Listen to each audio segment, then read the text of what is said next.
Setelah berbulan-bulan, akhirnya mal akan mulai buka lagi mulai tanggal 15 atau fase ketiga selepas berakhirnya PSBB. Salut pada pengelola mal yang tetap konsen dan menerapkan protokol kesehatan. Berikut ada contoh penerapannya di Mall FX Sudirman, Jakarta seperti dilansir bisnis.com. Sebagai pengunjung, kita perlu ingat memakai masker, membawa hand sanitizer, serta menjaga jarak antar orang. Pengunjung maupun staf mal minimal 1,5 meter. Walaupun protokol baru ini membuat kenyamanan mal kurang maksimal, tapi tetap saja saya cukup gembira bisa kembali mengunjungi mal. Ini adalah sebuah fenomena yang menarik sebagai dampak dari COVID-19 berkaitan dengan dunia permohonan seperti dilansir CNBC Indonesia. Lipo Mall mengadakan acara nonton bareng dalam mobil di area parkir. Ide bagus juga untuk mengisi mall sebelum diperbolehkan untuk kembali beroperasi. Saya teringat beberapa tahun lalu pada bulan yang sama, saya mengunjungi mall dekat tempat tinggal saya sekitar sore menuju malam hari. Saat itu saya masih sendiri. Sekarang juga masih sendiri sih.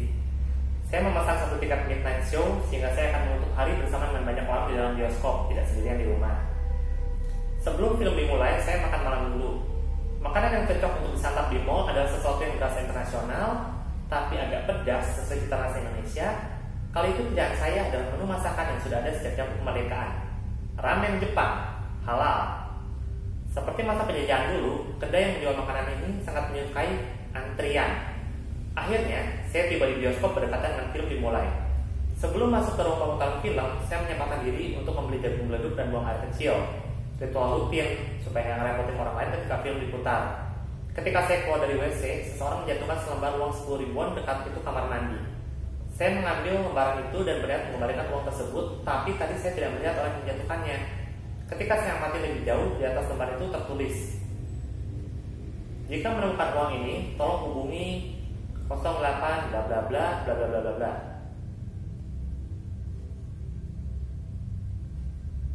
Ketika saya masuk ke dalam ruang teater, film sudah diputar. Saya mengirim pesan ke nomor yang tadi memberitahukan bahwa saya menemukan uang di depan WC bioskop. Film pun dimulai. Tak lama sejak saat itu, saya mendapat telepon dari nomor tak dikenal. Karena sedang di tengah film, saya tidak mengangkat telepon itu. Belum sampai 5 menit kemudian, telepon bergetar lagi dan lagi-lagi tidak saya angkat. Itu terjadi beberapa kali lagi dan setiap kali nomor itu berubah seperti telepon yang berasal dari perangkat telemarketing. Tapi setiap nomor selalu diakhiri dengan angka 4, yang menurut kepercayaan Cina melambangkan kesialan. Sebuah pesan masuk ke ponsel saya. "Kamu di mana?" Walaupun pesan yang dikirimkan dengan huruf besar, tapi saya tidak melakukan sesuatu yang menurut saya salah. Saya balas dengan sopan. "Maaf, saya sedang di tengah film, nanti akan saya hubungi setelah film berakhir." Balasan yang saya dapat tidak terduga. "Saya sudah mencoba menghubungi, tapi kamu tidak pernah mau menanggapi dengan serius. Sekarang ketukan uang itu ada pada kamu." Saya bingung membaca pesan itu dan sedikit khawatir.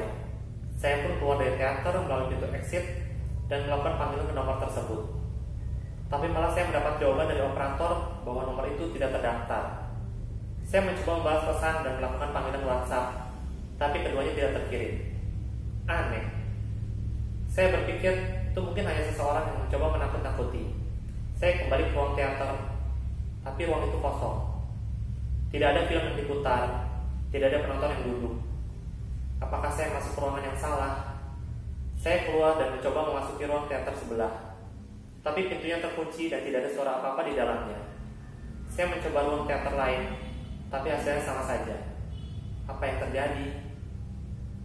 Saya berada di koridor belakang teater sendirian dengan penerangan yang cukup dari lampu neon. Sesekali, lampu neon berkedip bergantian. Ada saat di mana area tempat saya berdiri cukup gelap. Hal seperti itu tidak wajar, walaupun kemungkinan listrik tidak stabil selalu ada. Hal yang lebih tidak wajar adalah ketika saya sayup-sayup mendengar suara cekikik seorang wanita. Saya mencoba berteriak, "Siapa di sana?" Tapi balasan yang saya dapat hanya cekikik lainnya. Saya merasa agak ngeri dan mulai berjalan cepat menyusuri koridor. Semakin jauh saya berjalan, kelip lampu seperti semakin sering dan penerangan koridor semakin rentan.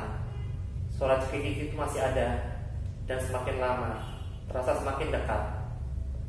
Saya menarik keluar ponsel saya dan mencoba menghubungi adik saya. Tapi baterai ponsel saya habis. Sungguh sial. Dari semula berjalan cepat, sekarang saya berlari menyusuri koridor dan menuruni anak tangga.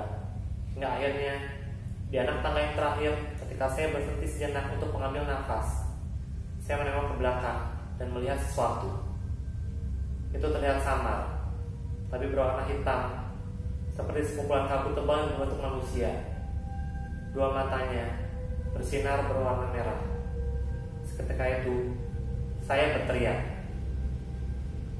Saya berlari dengan secepat mungkin, menyusuri area parkir mall, hingga akhirnya menembus kegelapan malam. Di luar saya bertemu penjaga portal, yang sepertinya juga manusia normal. Saya segera mengeluarkan dompet dan memberikan uang terkutuk itu kepada penjaga portal. "Ini Pak, buat rokok." Begitu kata saya.